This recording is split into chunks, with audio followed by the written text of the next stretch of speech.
What's up sa inyo mga tropa ko dyan na mga merong printing business at sa mga planong mag-start ng printing business. Ito yung topic natin ngayon. Merong nag-comment sa atin, bagong subscribers or bagong viewers natin. Shoutout natin si Labea. Sabi niya dito, sa katabi daw ng barangay nila sa province, may magbubukas daw na college school sa February. Katabi lang din daw siya ng high school at elementary school. Nung umuwi daw siya last month, nung namasyal siya dun sa parang kanilang probinsya, walang printing business or yung tipong print ng documents. It is a good opportunity sa inyo mga tropa kung meron kayong alam na lugar na ganyan. At sabi nga na itong tropa natin na si Labea, hindi pa daw masyado develop yung lugar na yon. So yung mga ganyan mga tropa, napakagandang opportunity niyan. Pero basahin muna natin ulit yung kanyang comment. Sabi niya parang gusto daw niya ngang umuwi dun sa probinsya nila or kung saan man yon at magbukas ng printing business, photocopy, document printing. Sayang daw kasi yung opportunity, kaso hindi daw niya alam paano magsimula. Gusto din daw niya sana mag-rush ID pero wala naman daw siyang kaalam-alam. Naasa lang daw siya sa mga pinapanood na videos kagaya na itong mga meron tayo. Binabalak nga daw niyang umuwi second week ng January, tapos habang nandito nga daw siya sa Laguna, sisimulan niyang bumili paunti-unti. Simula sa printer, tapos photocopy machine, sana daw mangyari yung iniisip niya. Eto mapapayo ko mga tropa, eto napakaganda niyan, lalong-lalo na sa mga OFW din na nakakapanood nito at para sa'yo Labea at sa mga nagbabalak mag-printing business na ganito. Napakagandang opportunity na meron kayong alam na lugar na ganyan at mamamaximize nyo yung pagbibigay ng presyo. Pero syempre kahit papano kung medyo liblib na lugar yan, syempre expect natin na yung mga tao-tao dyan sa mga paligid nyan ay hindi ganun kadami yung pera or sapat-sapat lang yung pera nila para matustusan yung pag-aaral nila. Ang may papayo ko, i-grab nyo yung opportunity kung meron talaga kayong pangsugal para sa business na to. I-grab nyo yan. Tapos, saktuhan nyo lang din yung pagbibigay ng presyo. At least nakatulong kayo. Ibig ko sabihin, kahit hindi ganun kalakihan yung tubo ninyo, pero nakukuha nyo yung market at kayo lang yung market dyan,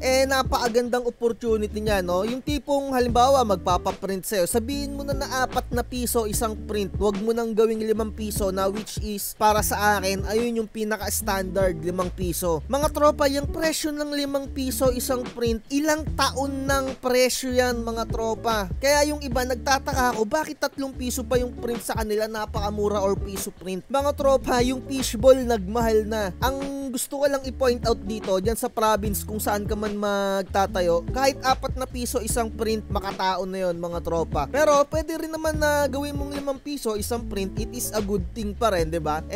Nasa sayo pa rin talaga ang final thoughts kung magkano yung presyuan mo dyan. Pero regarding naman kung wala kang alam or hindi mo alam kung paano mag-start ng printing business mga tropa ko, panoorin nyo lang yung video na mga ina-upload ko. Simulan nyo sa pinakaunang ina-upload ko. Pero kung medyo syempre kung tatamad-tamad kayo mga tropa, willing naman ako magturo sa inyo i-message nyo ako sa aking Facebook page, i-guide ko kayo. Syempre give and take lang naman din tayo no. Kumbaga parang yung imbis na papanoodin nyo na magi-start kayo ng panonood sa akin, di i-guide ko na lang kayo ng direktahan kung paano talaga mag-start ng printing business. Syempre give and take, kagaya ng sinabi ko, give and take lang. Meron tayong konting minimal fees, diba? Ayun lang naman syempre pag-aaksayan ko kayo ng oras and then matututo kayo. Pero kung ayaw nyo naman gumastos, lahat na ng thoughts in-upload ko na dyan. And siguro one of these days gagawa din ako ng videos kung saan yung talagang kung paano magsimula hanggang makahanap ka ng client. Gagawa natin ng video yan, pero syempre gagawin nating premium para syempre, 'di ba? Ayun na yung parang magsisilbi kong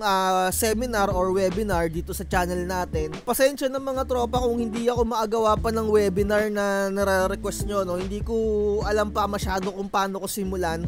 Medyo meron na akong nagawang PowerPoint dun sa ating discussion kung merong mag-a-avail ng webinar natin. Around 700 siguro yung singil ko dun sa webinar, pero pina-finalize ko pa, napakahirap kasi. Gusto ko kasi kung magbabayad kayo sa akin, gusto ko talagang makaka-learn kayo ng knowledge or experience, di ba? Pero kung yung tipong halimbawa gusto niyo lang magtanong anytime, ayan, message nyo ako sa Facebook page or hanggang masimulan yung printing business na gusto nyong ibalak, pwede nyo akong bayadan mga tropa, no? Para anytime pwede kayong magtanong-tanong din sa akin, no? Kumbaga parang ayun na yung token of appreciation nyo sa akin. Kagaya nga ng sinabi ko, give and take lang din naman din tayo. Pero kung ayaw nyo naman talaga, manood na lang kayo ng videos. Lahat ng thoughts nilalagay ko dito. Pero eto message ko sa'yo, Lableya, huwag mong sayangin yung opportunity na yan. Tamang-tama ngayong December, napakaraming sale na mabibili dyan sa Lazada, sa Shopee, or kung saan online platform. Once na mabili mo yung product na kakailanganin mo, kung hanggang saan yung pinaka-budget mo na printer, practicein mo na ng practicein. Kung meron kang laptop dyan, i-connect mo na kagad sa laptop mo yung mabibili mong printer, mag-print ka na ng mag-print. Ito yung sinasabi ko sa inyo mga tropa, kung magkakano yung presyo or budget mo dyan sa itatayo mo na business, huwag mong itotodo. Ibig ko sabihin, isugal mo lang talaga yung kaya mong isugal. Yung tipong hindi mo na expect na babalik sa'yo, malugi ka man o kumita ka man. Kung ang budget mo sa printer yung tipong budget gaming lang, eto, Epson 121, pero print lang yan. Wala kang photocopy dyan, wala kang Xerox. Pero kung kahit papano, meron kang 10,000 or mga 9,000, eto, Epson 3210. Napakaganda na neto mga tropa ko. Kahit original ink lang gamit ninyo sa probinsya or kung saan man yung sinasabi mo na lugar na yan, kung ikaw pa lang yung mag-i-start ng printing business dyan, kikita ka talaga dyan kasi isipin mo, yung mga teacher din, magpapaprint din sa yan, mga student, napakaganda, lalong-lalo na kung makuha mo yung ID printing niyan, mga tropa ko, yung mga 1x1, 'di ba? Tapos kung kayo pa yung makukuha ng school na yan, basta napakagandang opportunity niyan, huwag niyong sayangin. Kasi eto ang mga thoughts ko diyan mga tropa sa mga province na wala pa masyadong printing business. Ang dumadali diyan yung mga teacher din. Sila yung mga nagja-job out din diyan. Kasi based on my experience, merong mga kakilala din yan na nare-recommend, diba? Pero kung meron kang pwesto dun sa harapan man ng eskwelahan na yun, at least kahit papano, hindi mo man makakuha yung ID printing nun, hindi mo man makakuha yung 1x1 printing, at least yung mga estudyante, sa'yo magpapa-xerox, sa'yo magpapa-laminate, diba? Sa'yo magpapa-print, or kung ano pa man yung pwede mong i-cater sa kanila, ganun lang, school supplies, diba? At ang sinasabi ko sa inyo palagi, lalo na nung bago pa lang yung channel natin, start small. Kahit na napakababa lang budget mo, at least willing kang isugal yan, no? Hindi yung isusugal mo agad yung napakalaking pera agad. Pero kung meron kang saktuhan na budget, I highly suggest etong Epson 5290 kasi makakapag-photocopy ka na dyan ng long. Dito kasi sa Epson 3210 hanggang short lang siya tsaka A4. Although pwedeng mag-photocopy ng long pero medyo gagawan mo rin ng diskarte. At eto pa mga tropa, based sa experience ko, yung mga teacher dyan sa mga province, meron din silang mga sariling mga printer sa loob, 'di ba? At ayun nga, agaya nga na sinasabi ko, minsan sila yung nagja-job out, 'di ba? Kahit papano, kumikita din sila, 'di ba? Merong nag-comment sa akin kasi akala ko yung mga teacher hindi na naniningil din ng mga pang photocopy ng mga test paper. I-correct na lang ako mga tropa. Sabi kasi nung nag-comment sa akin, naniningil pa rin daw yung mga teacher. Pero syempre, yung mga teacher naman din kasi natin, wala rin naman mga arips yan saktuhan lang din naman yung mga budget yan sa pangkabuhayan nila. Kaya yung mga test paper, syempre kahit pa paano, nagsisingil-singil din sila, no? Wala naman na tayong magagawa dyan. May mga ibang nanay lang talaga or parents na alam mo yun, napakakuripot na gusto nila libre lahat sa pag-aaral nila. Nako, 'di ba? Nakaka-bad trip lang yung mga ganung mga parents no. Anyway, eto yung masasabi ko sa iyo, tropa. Pero kung meron kang malaking halaga na isusugal talaga, I highly suggest na Epson Workforce Printer yung gamitin mo. Although tumataas yung presyo niya mga tropa, napansin ko or naalala ko, nasa 25,000 lang to or 27,000 nung binlog ko siya. Ito ang problema kasi sa printing business natin din. Yung printer na demand, kapag napakataas ng demand, tapos ang konti ng supply, tumataas yung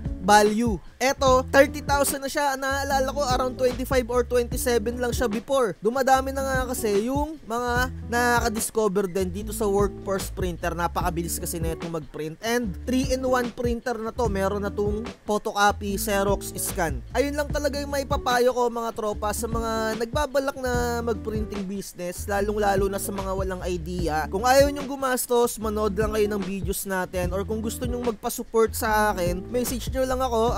Konting token of appreciation na lang yung usapan din natin, 'di ba? Kasi hindi pa ako makapag-start ng webinar eh. And kung mag-webinar naman siguro tayo, konti lang muna yung i-approve ko. Siguro baka magkaroon din tayo ng pre-webinar sa mga lahat ng mag-a-avail sa akin ng template. Kumbaga kapag nag-avail ka sa akin ng template, parang ililibre ko na yung webinar mo. Pero take note mga tropa, yung mga tatanggapin ko lang sa possible na webinar natin, yung mga tipong nagsisimula pa lang kasi talaga, kasi para hindi na masayang yung pera nyo. Meaning, kung medyo meron ka ng alam-alam, 'di ba? I-enhance mo na lang. Pero kung as in start ka sa zero, 'di ba? Napakaganda nung ino-offer ko din. Ewan ko, basta nasa sa inyo pa rin. Kasi ayoko masayang yung pera na ibabayad nyo sa akin eh. Alam yan mga tropa ng mga nag-a-avail sa akin ng template na one-time payment lang. Talagang sinusulit ko yung bayad nila. Ayoko talagang masayang kasi hindi ko naman kailangan ng pera nyo, no? Hindi ko kailangan ng mga pera nyo dyan. Give and take lang talaga tayo. Alam yan ng mga nag-avail na sa akin ng template. Legit yan. Sana Labea nakatulong to kahit papanong motivational shit ko sa'yo. Yung pinaplano mo, mangyayari yan kung i-start mo. Pero kung sa isip mo pa lang yan, napakahirap niyan. I-execute mo yan, tropa. I-execute mo para yung idea mo ay matuloy, no? Unahin mo na lang sa mga school supplies muna. I mean, sa mga consumables, unahin mo na. Bumili ka ng bond paper, bumili ka ng sticker paper, photo paper, 'di ba? Yan mga unahin mo para small step, 'di ba? So kung meron ka ng mga product na yan, printer na lang yung kulang mo, 'di ba? Hindi na masyado mabigat-bigat. At least meron kang small step na nandyan na yung bond paper mo, nandyan na yung photo paper mo. Talagang wala nang atrasan kasi anong gagawin mo doon sa bond paper? Anong gagawin mo doon sa photo paper kung hindi mo siya gagamitin, 'di ba? Ipanglilingas mo ng apoy. So ayun, kung namamahalan pa kayo sa mga printer, I highly suggest na unti-untiin nyo sa supplies, sa consumables. Yun nga, sa mga bond paper, sa ink na gagamitin niyo kung magpipigment ink kayo, 'di ba? Para kung meron na kayo sapat na budget, unti-unti na printer na, 'di ba? At eto na yung gamit ko, no, sa mga hindi pa nakakaalam, eto na yung gamit ko sa aking document printing Epson 5290. Bilisan niyo na yung pagbili nito, I tell you mga tropa, kasi malapit nang maubos to. Etong Epson 5290 kasi ipapalit na or meron ng bagong model neto, yung Epson 5590 na meron siyang maintenance box. So ayun, kung meron pa kayong mga katanungan, 'di ba? Message nyo ako sa Facebook page natin. Alam nyo naman, same lang din naman yung Facebook page natin, SciTV, Print and Cut. At kung iniisip mo, Labea, na hindi ka marunong mag-print, hindi ka marunong mag-rush ID, napakadali lang 'yan, mga tropa, 'di ba? Isipin nyo, dati grade 1 lang tayo, kinder lang tayo, no? Napakadali lang 'yan.